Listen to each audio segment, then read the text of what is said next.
देखो, इधर इधर आ जाओ। हम बोले चला भारी अगर होगा तो नाइट्रोजन क्या है? हीलियम। नाइट्रोजन भारी होता है, हीलियम। बैठो ना, काहे खड़ा है? कहीं जगह देख के बैठो ना। नाइट्रोजन क्या होता है? भारी। हीलियम क्या होता है? हल्का। तो नाइट्रोजन अगर भारी होता है मेरे दोस्त, हीलियम क्या होता है? हल्का।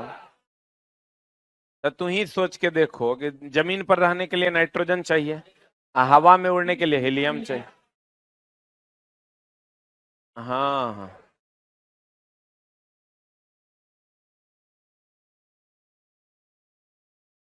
अब फुटबॉल में भरी जाने वाली गैस तब नाइट्रोजन, गुब्बारे में हीलियम। बहुत बढ़िया बात। हम लोग जो चला सांस लेते हैं ऑक्सीजन प्लस हीलियम। कम गहराई में ऑक्सीजन प्लस नाइट्रोजन, अधिक गहराई में ऑक्सीजन प्लस हीलियम। यही ना है? दो गो गुब्बारा है, दोनों में एक साथ छेद कर देंगे। दो गो गुब्बारा है, दोनों में एक साथ छेद कर देंगे, तो हाइड्रोजन से भरा गुब्बारा जल्दी सटक जाएगा। क्यों सटक जाएगा? क्योंकि वो हल्का होता है। घरों में जो यूज करते हैं गैस सिलेंडर, इसमें इथाइल मरकैप्टेन होता है।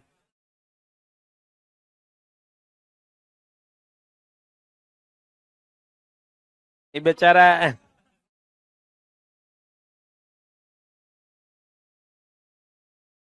ऐसा ने सीने बनल है कि गैस सिलेंडर बेचने आया है। कहते हैं, कहते हैं चला कि इसमें गंध नहीं होता है, फिर भी लोग सूंघ लेते हैं। कहते हैं इसमें गंध के लिए इथाइल मरकैप्टेन मिलाया जाता है। क्या मिलाया जाता है? इथाइल मरकैप्टेन, जो सल्फर का यौगिक है। किसका यौगिक है? यहां तक हम लोगों ने पढ़ा था सांस लेने के लिए। कोल्ड ड्रिंक जानते हो ना? कोल्ड ड्रिंक, लेमन सोडा, फिज सोडा, क्लब सोडा, जितना भी सोडा है सब क्षारीय होता है, और सब में कार्बन डाइऑक्साइड गैस होती है। सारा सोडा क्षारीय है, सब में कार्बन डाइऑक्साइड गैस होता है। क्लियर है? सारा सोडा क्षारीय है। लिख लो, सभी सोडा। सोडा जानते हो ना? दारू, विस्की, रम, सब सोडे हैं। सारा सोडा क्षारीय है।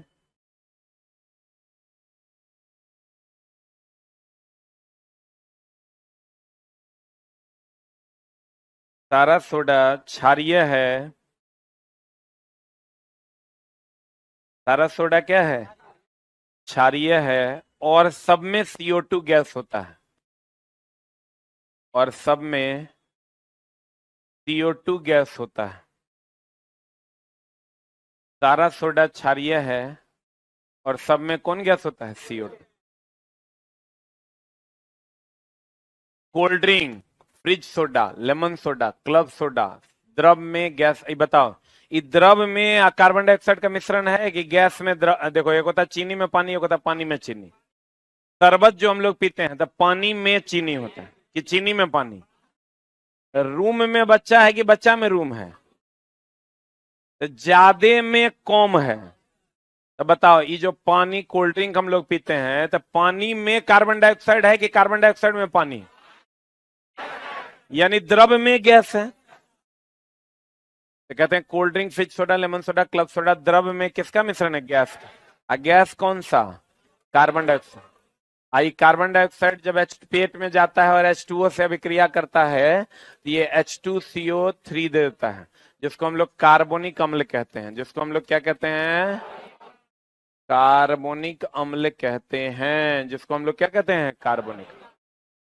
ये जो CO2 है, जब हम लोग पीते हैं चला, ये जल से अभिक्रिया करता है। किससे अभिक्रिया करता है? अरे यार, तुम लोग आगे आके बैठो ना तो मारेंगे बड़ी मार। उधर से आके बैठो, इधर खाली है। एको वहां खाली नहीं रहेगा, चलो यहाँ। उधर भी जगह है, शुरुआत से पीछे आके बैठ जा। देखो, एक और हिल रहा है। मारे साला से। जब देखो फिर पीछे उधर घुसने जा रहा है। रे रे टोपी, इधर आओ ना। उधर पीछे की मिलता है रे? तो अरे अरे लंबू, अरे पीछे कहाँ घुस रहा है? ना आओ ना, यहाँ बैठो। पैसा नहीं दिया है। कितना धीरे धीरे चलता है जी।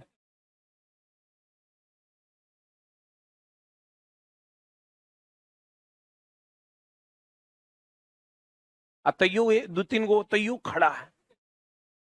अरे बाप। देखो ना आजकल का नौजवान कैसे चलता है। अरे जवान है तो जवानी दिखनी चाहिए। चुट्टा चोरवा सब कहीं। किसको उधर बैठने दो। इधर आगे आगे बैठो। एकरा पे 3 गो बैठा है, यहाँ बैठो। परमंडल फोड़ने ही सबको। CO2 जब H2O से अभिक्रिया करेगा तो H2CO3 देगा। कार्बोनिक अम्ल कहते हैं। कौन अम्ल कहते हैं? तो ताप भरण बताओ। LPG पेट्रोल पंप होता है। LPG पंप सुना है कभी? क्योंकि पेट्रोल को पंप पंप मतलब प्रेशर के द्वारा भरा जाता है, इसलिए वो दाब भरण प्रणाली से भरा जाता है। किधर गया? पेट्रोल पंप भरण प्रणाली से भरा जाता है, पेट्रोल पंप होता है। LPG जो दाब भरण प्रणाली से भरा जाता है, तुम देखना बड़का से छोटका सिलेंडर में कभी LPG गैस देखे हो भरते हुए? उलट देता है ताकि high pressure to low pressure चला जाए। आप पेट्रोल भरते हैं हाई टू लो में जाता है कि पंप से भरते हैं? तो देखो पेट्रोल जो है ये पंप भरण प्रणाली से भरा जाता है, जबकि जो LPG आप देख रहे हैं ये दाब भरण प्रणाली से भरा जाता है, high pressure to low pressure. अब पेट्रोल का पंप ना होता है। कोल्ड ड्रिंक में CO2 कार्बन डाइऑक्साइड गैस भरी जाती है जो जल से विक्रिया करके कार्बोनिक अम्ल का निर्माण करता है। तो CO2 जब H2O से विक्रिया करेगा तो H2CO3 देगा, जिसको हम लोग क्या कहते हैं? कार्बोनिक। समुद्र तल से ऊपर या नीचे जाने पर दाब क्या होगा? घटेगा। देखो ये हमेशा ध्यान रखना चला कि समुद्र तल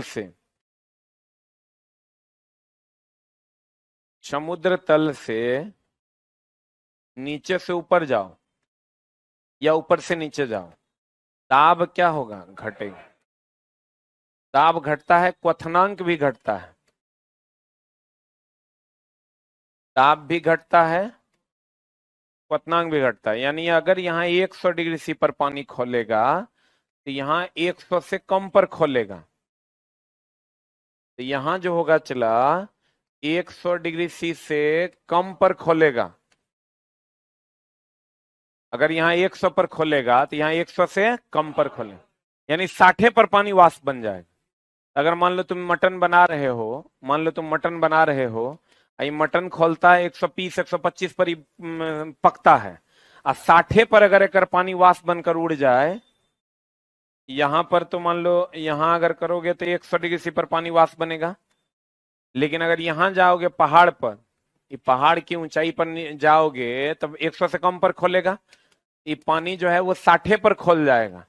60 डिग्री सी पर खोल जाएगा तो भैया पानी वाष्प बन जाएगा। 60 डिग्री सी पर खोलेगा तो पानी क्या बन जाएगा? वाष्प बन जाएगा, सब धुआं धुआं हो जाएगा। बोलन रे, अगर 60 डिग्री सी पर खोलेगा तो सब धुआं धुआं हो जाएगा कि नहीं हो जाएगा? बोलवे नहीं करेगा।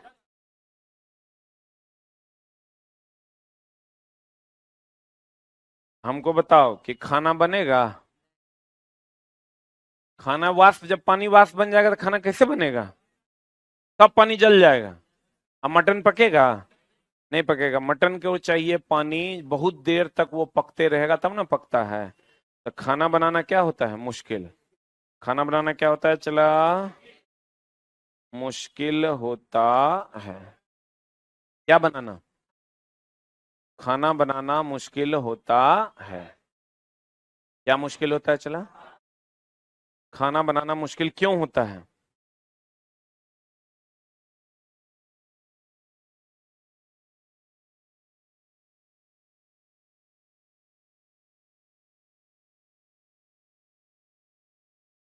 एक 100 डिग्री सी से कम पर खोलेगा। किस पर खोलेगा चला? 100 डिग्री सी पर तो खोलेगा ही खोलेगा। अगर ऊपर जाओगे ना तो 100 से कम पर खोलेगा। 100 से कम पर खोलेगा क्या? पानी। तो चला पानी जब वाष्प बन के सारा उड़ जाएगा तो खाना बनाना मुश्किल नहीं हो जाएगा? तो चला सारा पानी, इसीलिए कहते हैं पहाड़ के चोटी के ऊपर खाना बनाना क्या होता है, मुश्किल होता है। पहाड़ के चोटी के ऊपर खाना बनाना क्या होता है, मुश्किल होता है। अब बताओ, नीचे से ऊपर जाओगे तो दाब घटता है, इसीलिए कहा जाता है कि हाई ब्लड प्रेशर वाले आदमी को एरोप्लेन में चढ़ने की सलाह नहीं दी जाती, क्योंकि ऊपर का दाब कम ना होता है। कहा जाता है वायुयान में चढ़ने से पहले फाउंटेन पेन की स्याही निकाल दी जाती है। काहे काहे कि ऊपर में जाने पर दाब घटता ना है, दाब घटेगा सारा का सारा फाउंटेन पेन का इंक निकल जाएगा, तो पहले ही कह दिया जाता है कि स्याही क्या कीजिए, निकाल दीजिए। तो कहेगा पहाड़ों पर खाना बनाना मुश्किल है कि आसान। हाई ब्लड प्रेशर वाले को एरोप्लेन में बैठने की सलाह नहीं दी जाती। हाँ, एरोप्लेन में बैठने से पहले फाउंटेन पेन की स्याही निकाल दी जाती। बताओ, दिल्ली में खाना बनाना मुश्किल है कि शिमला में? शिमला ना पहाड़ पर है। कहते हैं समुद्र तल से ऊपर या नीचे जाने पर वायुमंडलीय दाब क्रमशः क्या हो जाता है, घट जाता है। पृथ्वी के सतह से ऊपर जाने पर वायुमंडलीय दाब क्रमशः घटता है, जिसके कारण क्वथनांक भी क्या हो जाता है, घट जाता है।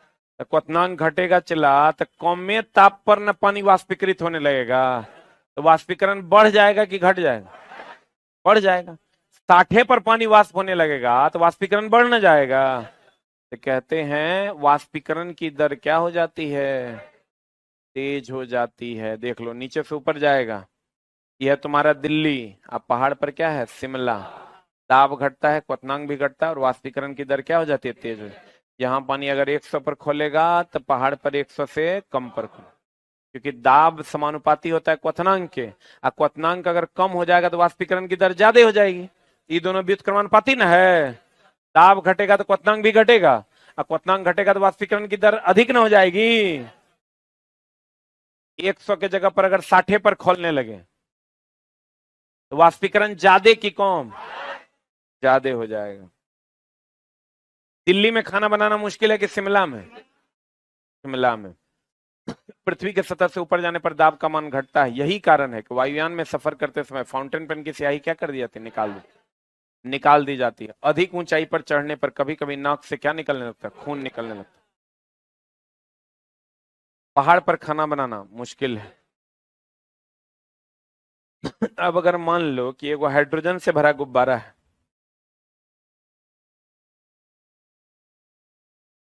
एगो हीलियम से भरा गुब्बारा है,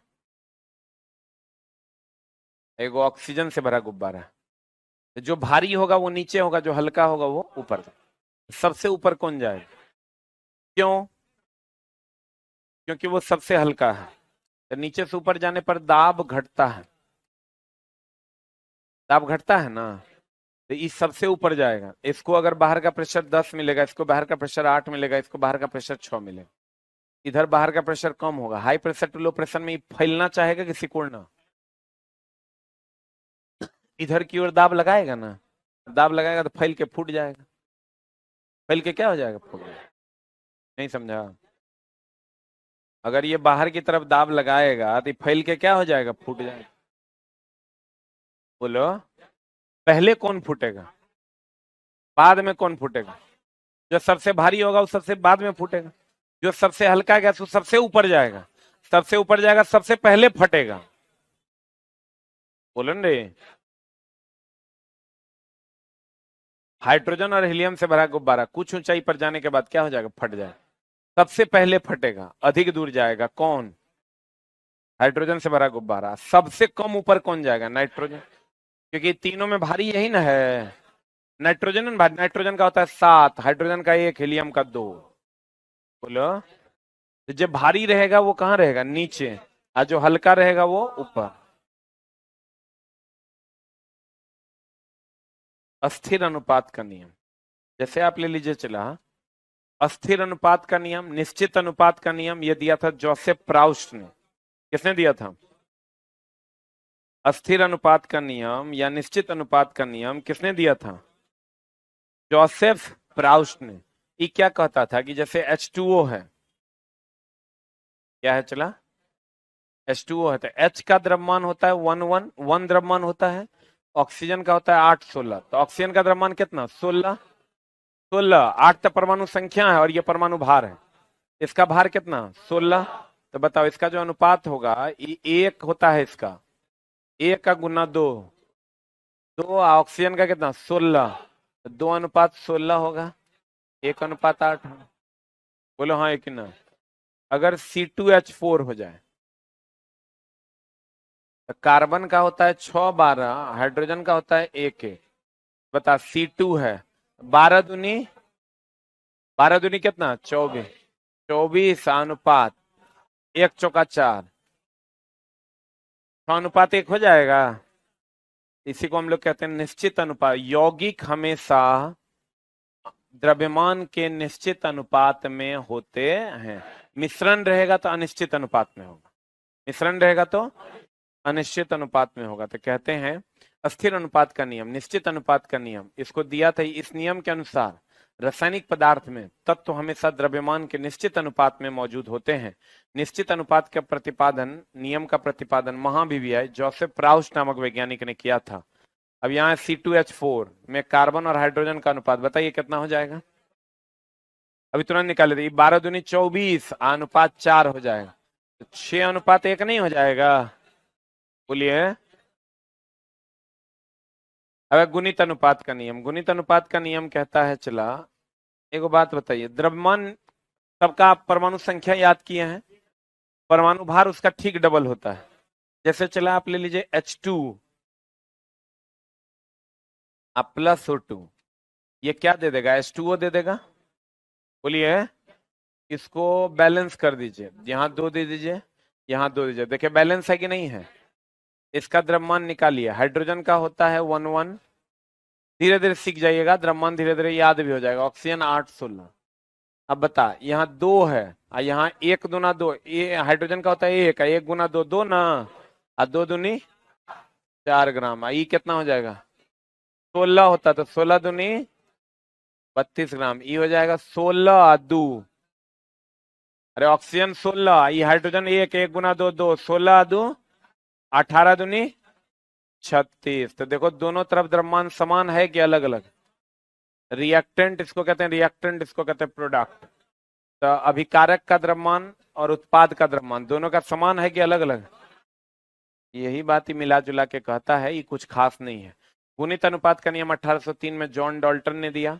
यदि दो तत्व संयोजित होकर एक से अधिक यौगिक बनाते हैं तो एक तत्व के साथ दूसरे तत्व के संयुक्त होने वाले द्रव्यमान छोटे पूर्णांकों के अनुपात में होते हैं। यह हमेशा रिएक्टेंट का द्रव्यमान बराबर किसका द्रव्यमान होता है, प्रोडक्ट। यही कहना चाह रहा है। सबका क्वथनांक अलग अलग। शुद्ध पानी कितना पर खोलता है 100, लेकिन वही नाला का पानी होगा तो 100 पर खोलेगा, 100 से अधिक पर खोलेगा। शुद्ध पानी 100 से अधिक पर खोलेगा। भारी जल, गुरु जल या ड्यूटेरियम ऑक्साइड कितना पर, 101.4। इथर 34 पर। लेकिन ये सब नहीं याद करना है, ये दो याद करना तुम, शुद्ध जल अशुद्ध जल। शुद्ध जल 100 पर खोलेगा, अशुद्ध जल 100 से ज्यादा पर खोलेगा। सही है। नाला का पानी जल्दी खोलेगा हो, नाला का पानी जल्दी नहीं खोलेगा। वर्षा का जल आसूत जल और विद्युत का कुचालक की सुचालक। शुद्ध जल विद्युत का कुचालक है ना होता है। आ खाना जो प्रेशर कुकर में पकता है, चलाइए 125 से 130 डिग्री से, 125 से 130 डिग्री पर खाना पकता है। प्रेशर कुकर के अंदर खाना जल्दी पकता है क्योंकि कुकर के अंदर जब दाब बढ़ता है तो तापमान लगभग कितना हो जाता है, पानी खोलता है 100 पर, बोलो रे, इसके अंदर का ताप हो जाता है 125 से 130, तो खाना नहीं बनेगा। आपको पूछेगा प्रेशर कुकर के अंदर का ताप कितना, 125 से 130। जब कोई नाव, ये चला क्वेश्चन पूछेगा, ये मान लो नदी है,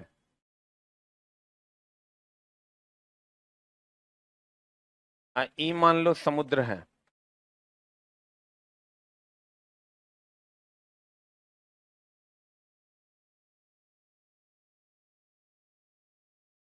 नदी से अगर नाव को समुद्र में लाइएगा, एगो बात बताइए, एगो बात बताइए, बड़े जगह पर जाने पर ऊपर उठिएगा कि नीचे जाइएगा, आज छोटे जगह पर।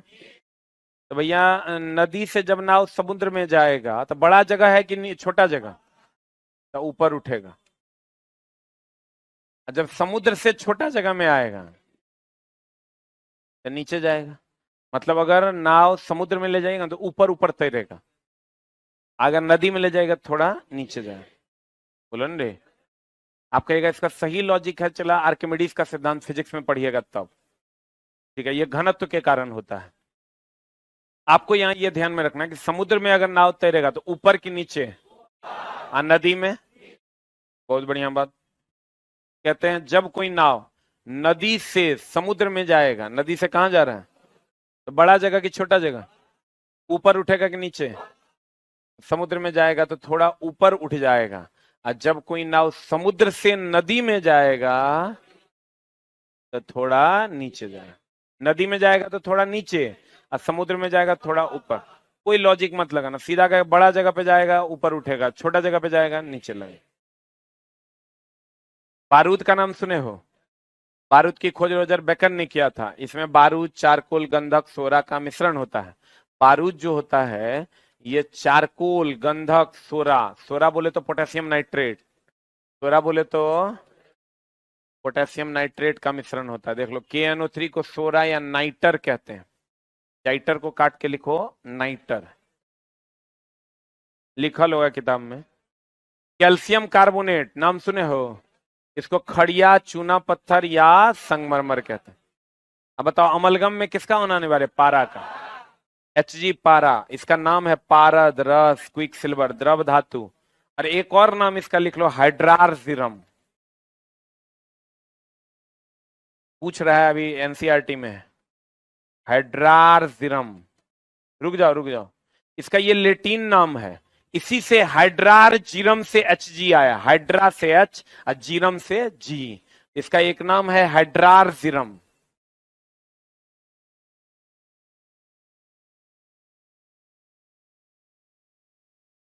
इसका एक नाम है चला हाइड्रारजिरम।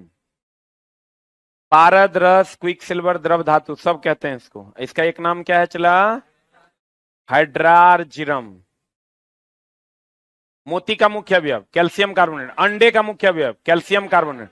और कैप्सूल का बाहरी आवरण जिलेटिन का बना होता है। किसका बना होता है?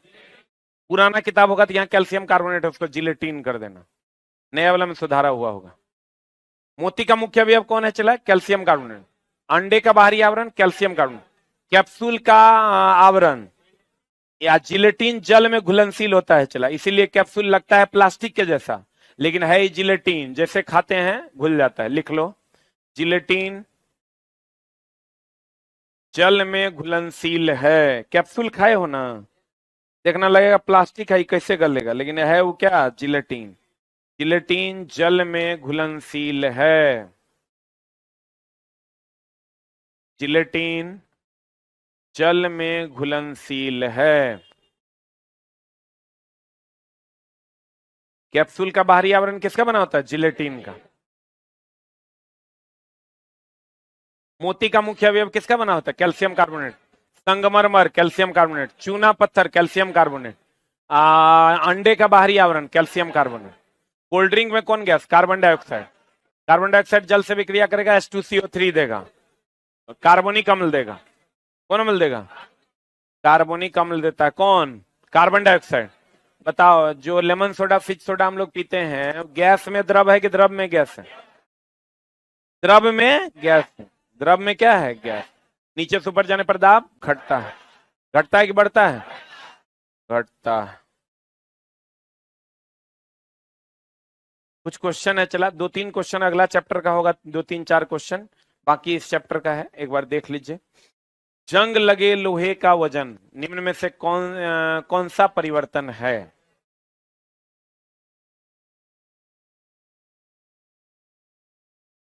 क्या होगा? एक भी किसी, यह लंबे समय तक बढ़ता है और फिर घटता है। धीरे धीरे तो खत्म हो ही न जाएगा चला, लंबे समय तक बढ़ता है और फिर घटता है। अब बाकी सब में दिया है पहले घटता है, एवं दिया समान रहता है। बीपीएससी का क्वेश्चन है चले, नहीं मिल रहा है कि क्वेश्चन?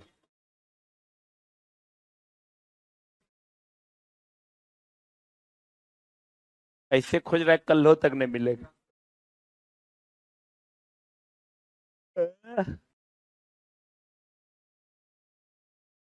हो गया। तरल के में प्रवाह का अद्वितीय गुण होता है, निम्नलिखित में से कौन सा कथन सही है? बता, तरल किसमें होता है? केवल गैस तरल का के समान व्यवहार करती है, केवल ठोस कि गैस और द्रव दोनों? 3 नंबर। वहां प्रवाह का गुण यही दोनों में ना होता है। हो, ठोस में प्रवाह का गुण होता है। प्रवाह मतलब बहने का गुण। कुछ पदार्थों को उनके कणों के मध्य आकर्षण बलों के बढ़ते क्रम में व्यवस्थित किया गया है, निम्नलिखित में से कौन सा सही व्यवस्था? बताओ, आकर्षण बल सबसे ज्यादा किसमें होगा? आकर्षण बल सबसे ज्यादा होगा ठोस में, उससे कम होगा द्रव में, और सबसे कम होगा गैस।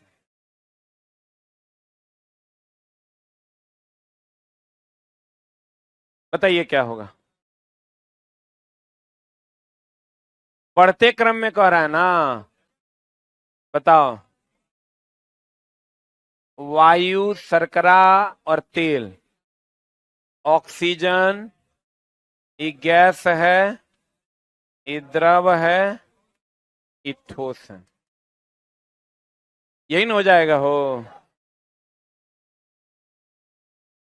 बोलिए। पढ़ें? थोड़ा लिखते भी जाओ। काहे तुम लोग ऐसे करता है? एकदम सिंसियर हो जाइए मेरी जान, न तो गड़बड़ा जाएगा।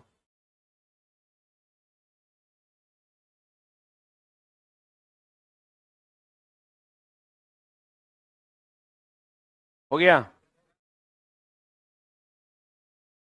कहते हैं निम्न कथनों पर विचार कीजिए। शुद्ध जल में नमक को घोलने पर जल का क्वथनांक बढ़ जाएगा। अशुद्धि मिलाने से क्वथनांक बढ़ता है कि घटता है? लिखाए हैं, बोलो रे। अशुद्धि मिलाने से क्वथनांक बढ़ता है, गलनांक कमता है। बोलो रे। एवं हिमांक घट जाएगा। ये सही स्टेटमेंट है कि गलत? 100% सही है। जल में मिथाइल अल्कोहल डालते हैं तो जल का क्वथनांक घट जाता है। ये सही है कि गलत? बोलो रे। आंसर बता क्या होगा? एक की भी किसी आ केवल एक सही है। जल में जब मिथाइल अल्कोहल डालेंगे तो क्वथनांक बढ़ ना जाना चाहिए। मिथाइल अल्कोहल भी तो एक प्रकार का अशुद्धि है। बोलो रे। लिख लो, अशुद्धि मिलाने से क्वथनांक बढ़ता है और गलनांक घटता है। अशुद्धि मिलाने से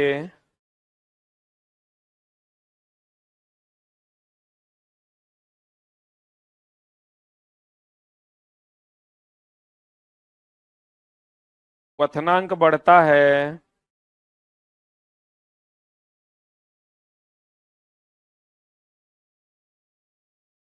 क्वथनांक बढ़ता है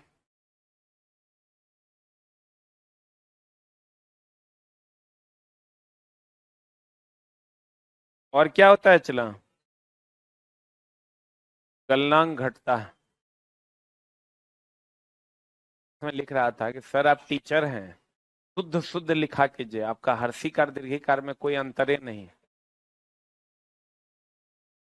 चला, हम पहले ही बच्चा को बताते हैं हमारी हिंदी थोड़ी सी कमजोर है, इंग्लिश भी बहुत अच्छा नहीं है। ऐसा नहीं कि हम स्टाइल मार रहे हैं मेरा इंग्लिश, इंग्लिश भी खराब है, हिंदी भी खराब है। हमार साइंस बढ़िया है, ओकरे हम पढ़ाते हैं। हम जब पहला क्लास में जाते हैं तो हम लिख देते हैं भौकार, तो हर्षिकार, तो दीर्घिकार। लड़का कहता है ई की लिखा? बोले भैया मास्टर हम लोगों को जे थोड़ा सुटेबल लगता है वो ले लो। मास्टर हमको कहता था जगरा पे जोर पड़ेगा ना ओकरा में दीर्घी लगाना। यही ना थ्योरी है रे। जगरा पे कम जोर पड़ेगा ओकरा में हर्ष ही लगाना। जगरा में कम जोर पड़ेगा हर्ष ऊ, जगरा में ज्यादा जोर पड़ेगा दुर्ग। अब इस साला जोर तो हमरा पर नहीं डिपेंड करता है रे, कि कहाँ हमरा जोर लगा देना है। हमरा मन करेगा जब जब जहां मन करेगा वहां जोर लगा देंगे। अच्छा, अगर कोई शुद्ध थ्योरी है तो बताओ, अगर तेरा पास है तो। हमको टीचर यही बताया था जहां जोर लगेगा वहां दीर्घी, और जहां कम जोर लगेगा वहां हर से। तो फिर टीचर से हम पूछे कि जोर का पता कैसे चलेगा, ये बोला प्रैक्टिस से। अब प्रैक्टिस हम किए नहीं है, इसलिए चलाई हो जाता है गड़बड़। लड़का भी लिखता है कि आप टीचर हैं, अशुद्ध मत लिखिए। हम भैया लिखेंगे अशुद्ध, पढ़ना है तब पढ़ो, नहीं पढ़ चलेगा। हमारा फिजिक्स आता है कि हम हिंदी पढ़ाते हैं रे, मारेंगे छोटा काम चला हुआ ये नहीं रहा है। अरे काम चला हुआ हो रहा है कि नहीं, पूछ रहा है, बात खत्म है। किस नियम के अनुसार, इचला अगला चैप्टर का क्वेश्चन घेर लो। निम्नलिखित में से भौतिक परिवर्तन कौन है, बताओ। लोहे का पिघलना, लोहे भौतिक परिवर्तन मतलब मिल जाए कि ना मिले, मिल जाए ना, मिल जाए, पता क्या होगा। ए की बी की सी की डी। सी नंबर, लोहे का पिघलना, लोहे में जंग लगना, लोहे के छड़ को मोड़ना, लोहे के धातु का तार खींचना, सही है ना। तार खींचोगे फिर सिकुड़ा दोगे तो लोहा बन जाए। कुछ लोग कहेंगे खींच लेंगे तो फिर कैसे बनेगा, बन जाएगा, पिघला के फिर लोहा बन जाए। लेकिन जंग लगेगा तो मिलेगा, पूरा रासायनिक परिवर्तन। जल की अस्थायी कठोरता, ये भी चला, अभी तुमको नहीं पढ़ाए हैं, आगे पढ़ाएंगे, घेर लो। लोहे से बनी वस्तु जंग लगने को कहते हैं, लोहे से जंग लगेगा ना, इसको संक्षारण कहते हैं। संक्षारण और रासायनिक की भौतिक, तो संक्षारण है और यह एक रासायनिक परिवर्तन। बोलो आने वाले, सल्फर तथा कार्बन डाइसल्फाइड का एक मिश्रण है, ये चला भी नहीं पढ़ाए, पढ़ाएंगे अगला चैप्टर में आएगा। कुछ क्वेश्चन चला अगले चैप्टर्स के आ गए हैं, ये भी नहीं पढ़ाए। संयोजन अभिक्रिया न संयोजकता, इसको भी घेर लो। कुछ क्वेश्चन है जो इसमें घेर लेना, अगला चैप्टर में पढ़ाएंगे तो क्लियर हो जाएगा। आयोडीन एक टिंचर प्रतिरोधक गुण रखता है, यह विलयन निम्नलिखित में से किसको घोलने पर बनता है, पता क्या होगा। ए की बी की सी की D. D for dog, alcohol और आयोडीन को जब आप मिला दीजिएगा टिंचर आयोडीन बन जाता है, जो एंटीसेप्टिक होता है। क्या होता है, लिख लो, ये एंटीसेप्टिक। एंटीसेप्टिक डिटॉल सुना है कि नहीं, ये एंटीसेप्टिक है। क्या है ये चला, जो आयोडीन और टिंचर प्रतिरोध गुण रखता है, यह विलयन निम्नलिखित में से आयोडीन और किसको, अल्कोहल को। निम्नलिखित में से कौन सा समांगी प्रकृति के है, समांगी मतलब पूरा पूरा मिलेगा कि पूरा पूरा नहीं मिलेगा, कौन होगा बता। बर्फ, वायु। लकड़ी समांगी होगा रे, कहीं पर गांठ होगा, कहीं पर गांठ नहीं होगा, अति समांगी नहीं होगा। मृदा तो एकदम नहीं होगा, कहीं पर खाद ज्यादा होगा, कहीं पर खाद कम होगा। बर्फ समांगी, वायु भी क्या समांगी। आंसर हो जाएगा 1 और 4। भौतिक अवस्था में परिवर्तन लाया जा सकता है।